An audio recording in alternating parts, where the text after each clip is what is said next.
Quero convidá-lo então a abrir a palavra de Deus no Evangelho de Lucas, no capítulo 12. E quero ler dos versículos 13 ao versículo 21. É uma das muitas parábolas de Jesus, e toda a parábola de Jesus traz ensinos preciosos. Essa é uma delas, e eu tenho certeza que ela trará ensinos preciosos para esse tempo que nós estamos vivendo. Evangelho de Lucas, aí na sua casa você pode abrir a sua Bíblia, capítulo 12, os versículos de 13 a 21. Assim nos diz a palavra do Senhor. Alguém da multidão lhe disse: Mestre, dize a meu irmão que divida a herança comigo. Respondeu Jesus: Homem, quem me designou juiz ou árbitro entre vocês? Então lhes disse: Cuidado, fiquem de sobreaviso contra todo tipo de ganância. A vida de um homem não consiste na quantidade dos seus bens. Então lhes contou esta parábola. A terra de certo homem rico produziu muito, e ele pensou consigo mesmo: o que vou fazer? Não tenho onde armazenar minha colheita. Então disse: já sei o que vou fazer. Vou derrubar os meus celeiros e construir outros maiores, e ali guardarei toda a minha safra e todos os meus bens. E direi a mim mesmo: você tem grande quantidade de bens armazenados para muitos anos. Descanse, coma, beba e alegre-se. Contudo, Deus lhe disse: insensato, esta mesma noite a sua vida lhe será exigida. Então, quem ficará com o que você preparou? Assim acontece com quem guarda para si riquezas, mas não é rico para com Deus. Oremos. Senhor, esta é a tua perfeita e maravilhosa palavra. E nós estamos aqui para ouvi-la e aprender de ti, receber do Senhor orientações para a nossa vida diária, para andarmos segundo a tua vontade, para cumprirmos com o teu propósito e para vivermos uma vida melhor, mais sábia, que agrade o Senhor. Então, por favor, fale ao nosso coração, a cada um que estiver ao alcance da palavra que será ministrada agora, que o teu Espírito fale a cada um, para que todos nós sejamos edificados pelo Senhor. Oramos em nome de Jesus. Amém. Meus irmãos, que texto precioso e, na minha visão, muito próprio para os dias de hoje. É uma história, uma parábola. Jesus usou muitas parábolas e ele usava as parábolas como uma forma didática para passar os seus ensinos, os valores do reino, de uma maneira muito clara.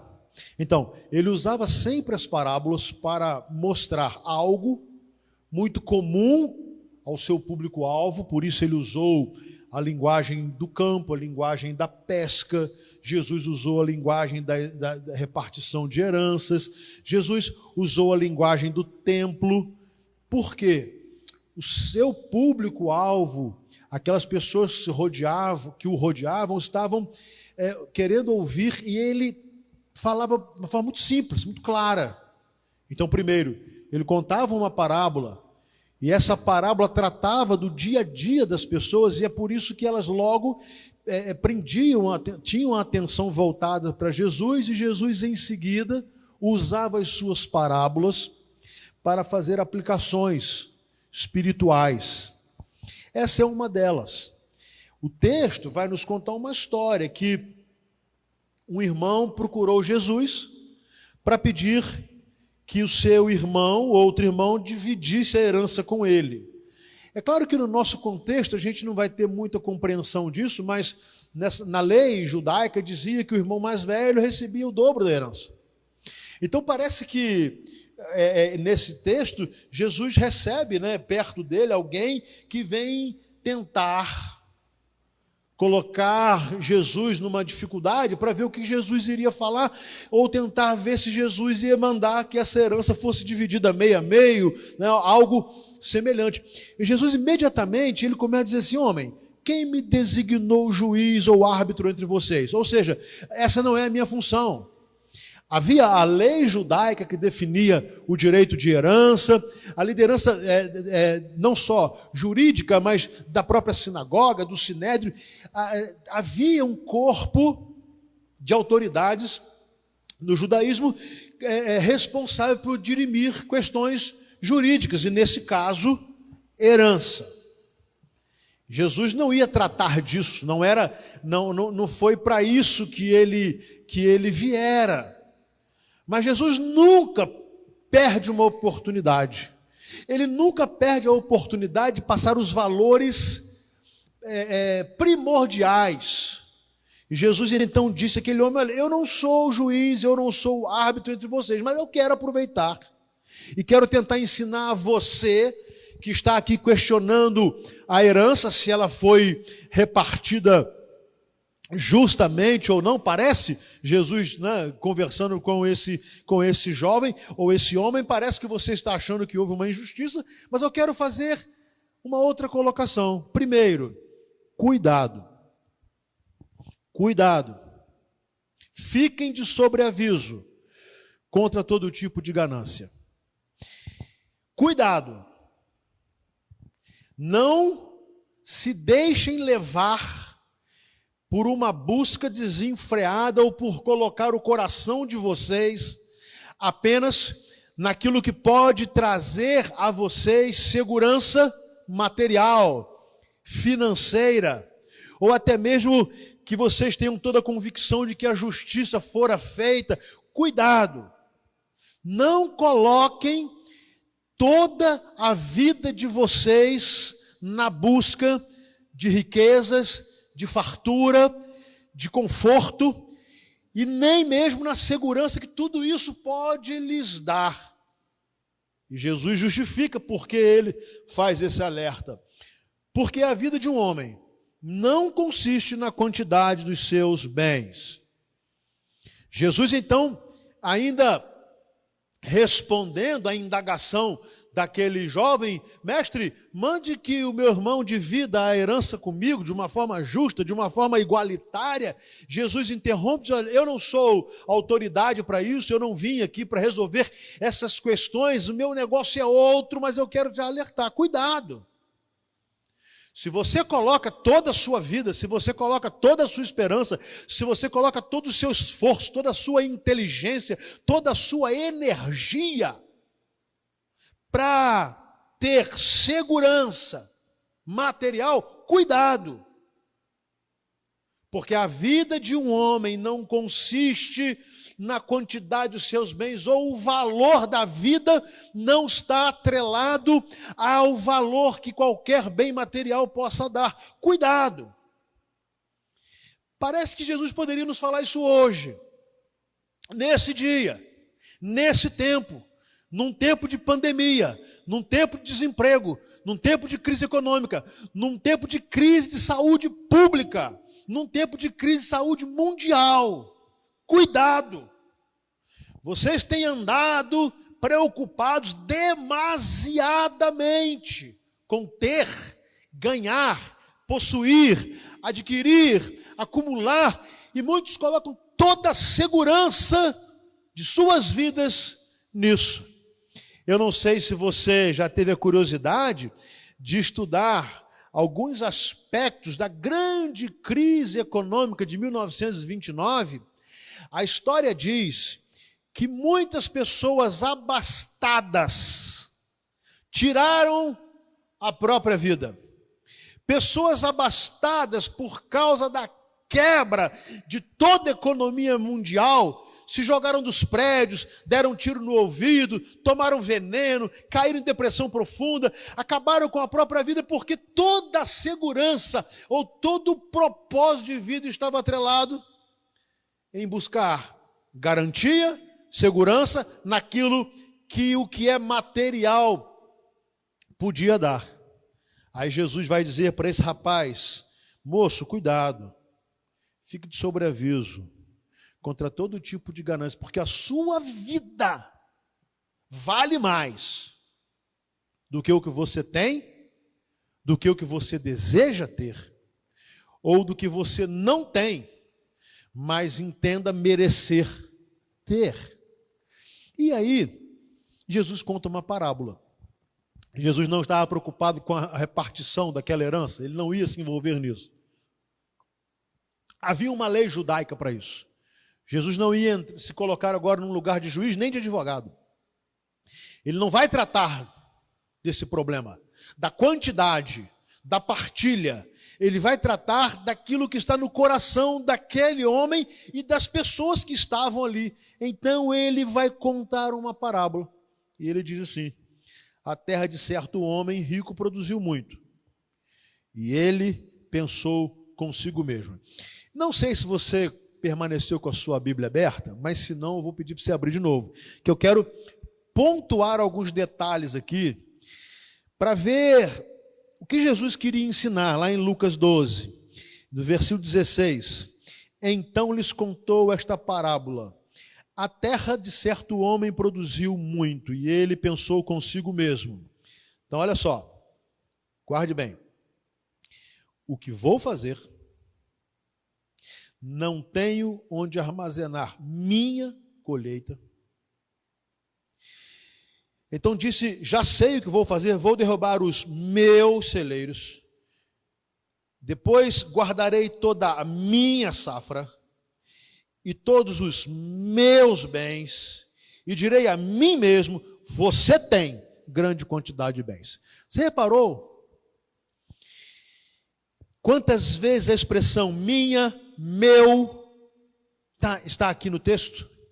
Ele pensou consigo mesmo, ele disse: eu tenho a minha colheita, eu não sei onde armazenar a minha colheita, eu vou ter que derrubar os meus celeiros, e eu vou ter que construir outros celeiros maiores, para guardar toda a minha safra, e todos os meus bens, e depois eu direi a mim mesmo: você tem muita coisa. Você percebe como é fácil se tornar um adorador de si mesmo, quando você coloca a sua esperança naquilo que o dinheiro pode te dar, que a riqueza pode te dar, que o conforto pode te dar. Ele não pensou em ninguém mais. Aqui estão os meus bens, a minha colheita foi tão extraordinária que eu não sei nem mesmo o que eu vou fazer. Eu tenho os meus celeiros, eu vou derrubar os meus celeiros, eu vou construir celeiros maiores que continuarão a ser meus, eu vou colocar ali toda a minha safra, e depois eu, satisfeito, direi: você tem grande riqueza. E naturalmente ele diz assim: depois disso eu digo à minha alma, eu digo a mim mesmo: descanse, coma, beba e alegre-se. Agora eu queria trazer a sua imaginação para o ano de 2020 e colocar esse indivíduo no meio de uma pandemia. E colocar esse indivíduo numa indústria que dependeria totalmente de aglomeração, de multidões. Quem sabe a indústria do entretenimento. Eu não sei se você sabe, pela primeira vez na história do cinema, o cinema no Brasil teve bilheteria zero. Os teatros estão fechados, os estádios estão fechados, as casas de show estão fechadas, as lojas de grife estão fechadas. E eu estou trazendo a sua imaginação para cá e colocando esse indivíduo tão egocêntrico, tão avarento, tão seguro da sua própria capacidade de gerar dinheiro e de gerar riqueza, e mais riqueza, e mais riqueza, a ponto de não olhar para ninguém mais. E parece que ele não olha nem para sua esposa, nem pelos seus filhos. Ele fala assim: eu tenho muitos bens, e a minha seara foi muito boa, a minha colheita foi extraordinária, os meus celeiros são pequenos para tanta coisa, eu construirei outros celeiros, eu guardarei a minha riqueza, e eu direi a mim mesmo: eu tenho muita riqueza, e agora eu vou desfrutar de tudo isso. Eu quero dizer a você que é bem possível que você não seja tão rico quanto esse homem da parábola. Quase ninguém é. Mas isso não impede de eu e você colocarmos a segurança da nossa vida exatamente nessas coisas. E eu fico pensando assim: como é que nós vamos pagar nossas contas amanhã? Como pagaremos as escolas, faculdade de filhos? Como iremos comprar alimento para nossa casa? Como iremos comprar um remédio para o tratamento da nossa saúde? Como vamos pagar as nossas prestações? Mas se você concorda comigo, há 2 meses atrás, nós não estávamos tão preocupados assim. Porque dizíamos: eu vou trabalhar. Amanhã eu me levanto, eu trabalho, e eu tenho meu salário no final do mês.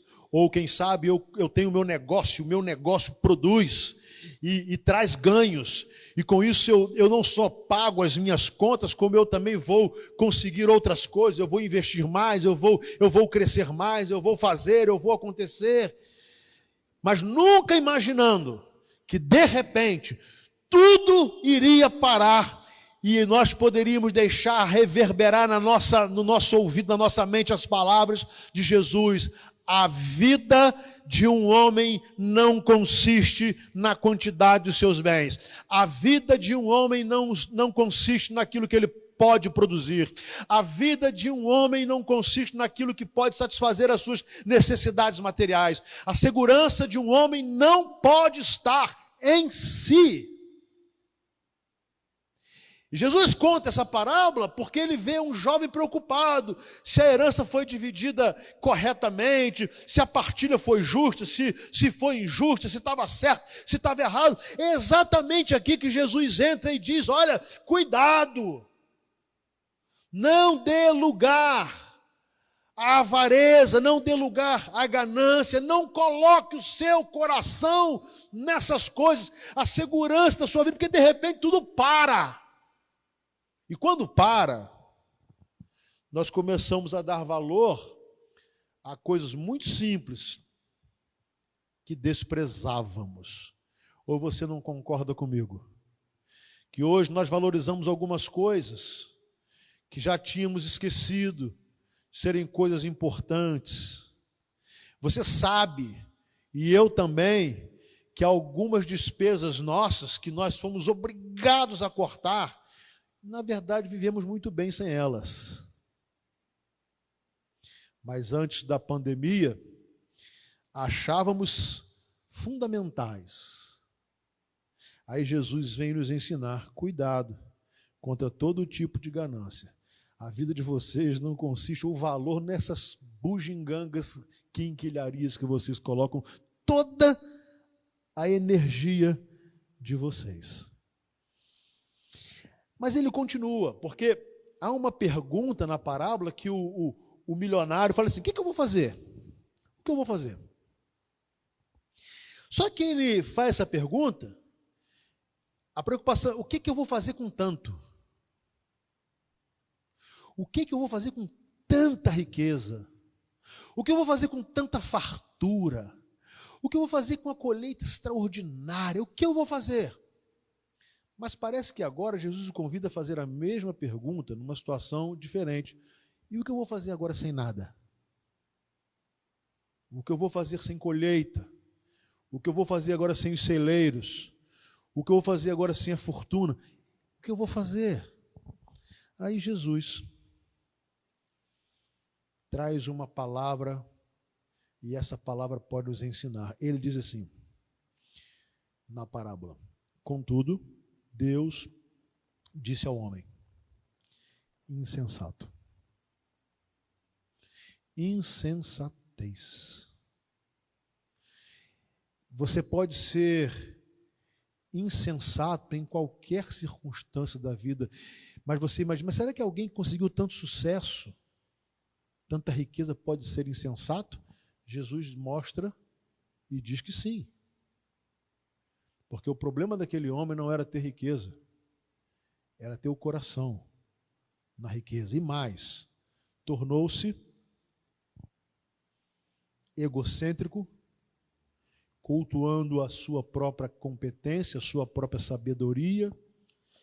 Ele era autossuficiente, até que um dia Deus lhe disse: insensato, esta mesma noite a sua vida lhe será exigida. Meus queridos, eu não quero ser trágico, mas infelizmente, já mais de 6.000 pessoas no nosso país tiveram esta última noite. Infelizmente, milhares e milhares de pessoas no mundo, e muitas delas, colocando a sua segurança, a sua confiança no que possuíam, no que iriam conquistar. Os insensatos, que conseguiam focar toda uma vida só naquilo que poderia resolver problemas do aqui e do agora. Deus diz a esse mega empresário: insensato. Quem ficará com o que você preparou? Quem ficará com o que você ganhou? Deixa eu falar uma coisa para você. Eu sei que você poderia responder assim: se eu morrer e eu deixar bens, eles irão ficar para os meus filhos. Sim. É uma resposta lógica, porém rasa. Porque talvez você não esteja lembrando do que motivou Jesus contar essa parábola. Jesus está contando a parábola porque um irmão estava brigando com o outro por causa da herança que o pai tinha deixado. Então, parece que esse pai, ele não deixou só bens materiais para os seus filhos, mas ele deixou também discórdia, inimizade, falta de amor. É aí que Jesus queria mostrar às pessoas que estavam acompanhando aquele diálogo que há valores maiores do que dinheiro, do que títulos, do que sucesso, do que prazer, do que conforto, do que consolo. O que vamos deixar para a próxima geração? Para os nossos filhos? Dinheiro? Mas só isso. Parece que esse pai deixou só dinheiro, porque os filhos estavam brigando. Eles estavam discutindo. Parece que ali, se houve antes, não havia mais amizade. A ponto de um dos irmãos encontrar Jesus e, reconhecendo Jesus como mestre, mestre, fala com meu irmão para ele dividir a herança comigo, porque ele está levando vantagem. Jesus está dizendo o seguinte: chega uma hora que todos nós iremos entender que o valor da vida de um homem não pode estar na quantidade de bens que ele possui, do que ele pode angariar, do que ele pode produzir. Não está nisso. E aí ele vai se encaminhar para o final da sua parábola e diz assim: o que você tem vai deixar para quem? Mas digo mais, assim é, ou assim acontece com quem guarda para si riquezas, mas não é rico para com Deus. O que Jesus estava condenando não era alguém trabalhar e conseguir, com o suor do trabalho, ter uma vida mais confortável. Não. O que Jesus está dizendo é o seguinte: é que parece que essa família sofrera de uma pobreza espiritual. Embora fosse rica, materialmente. E ele está dizendo o seguinte: não é isso que vai trazer felicidade, não são essas coisas que vão resolver os problemas de vocês. Pensem na vida, no seu valor eterno. E parece que Jesus quer ensinar, e aí ensina a mim e a você agora, a sermos solidários. Você percebeu esse homem? O que eu vou fazer? A minha colheita, os meus bens, os meus celeiros, a minha safra, direi a mim mesmo e vou construir para mim, e para mim, e para mim. Ou você acha que esse homem possivelmente também não estivesse rodeado de pessoas pobres? Como naturalmente acontece hoje, e como naturalmente fará com que essas pessoas aumentem em número por conta dessa crise econômica gigantesca que virá. E aí, se você for uma pessoa que coloca toda a sua segurança nas coisas, nas suas coisas, você vai dizer assim: a minha colheita, os meus celeiros, a minha safra, os meus bens, a minha alma, eu tenho. Jesus vai dizer que pessoas assim são pessoas pobres. São pessoas pobres, que não conseguem enxergar que Deus, quando concede bens a alguém, Ele não concede para alimentar vaidade, mas Ele concede para que com esses bens, além de prover para a sua família, você abençoe famílias menos favorecidas. Eu quero terminar. Nós precisamos fazer opção pela sensatez ou insensatez. A sensatez nos coloca diante de Deus, confiando no Senhor, sabendo que Ele está no controle de todas as coisas, e que, embora a situação seja preocupante, e realmente ela é uma situação preocupante, poderá haver escassez, é verdade, inclusive na nossa casa. Mas se nós entendermos que a nossa segurança não está em nós e nem naquilo que nós possuímos, então a nossa sensatez fará com que nós confiemos no cuidado de Deus, na provisão de Deus, no socorro de Deus. E mais, Deus pode estar querendo nos usar para socorrer e não para enchermos os nossos celeiros, mesmo sabendo que há muitos celeiros absolutamente vazios. A vida de um homem não consiste no que ele tem e nem na sua capacidade de produzir. A segurança de um homem não está no que ele conseguiu ter, porque a Covid-19 tem alcançado ricos e pobres.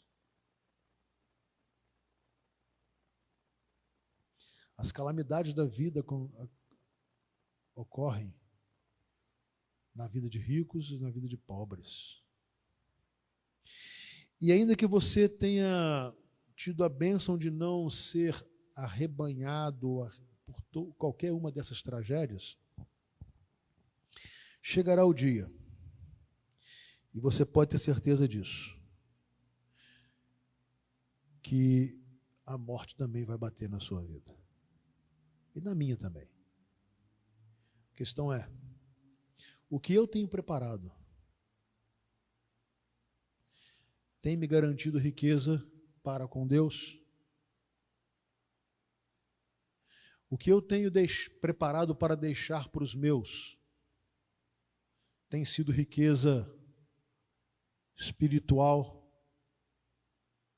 que pode ajudar a minha descendência a ter uma vida eterna com Cristo, ou eu tenho deixado ou preparado para deixar só algumas coisas que vão lhes dar algum conforto por algum tempo.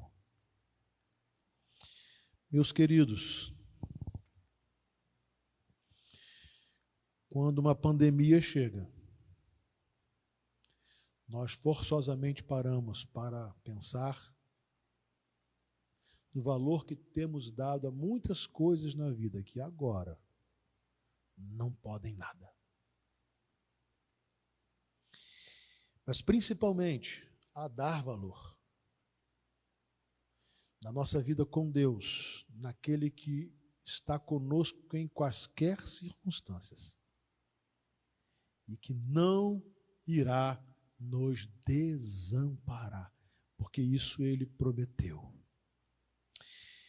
Agora, se você passar por esse tempo sem enfermidade e passar por esse tempo sem uma crise muito aguda na sua vida, não pense que Deus amou mais a você do que qualquer outra pessoa. Pelo contrário, Deus está te dando uma oportunidade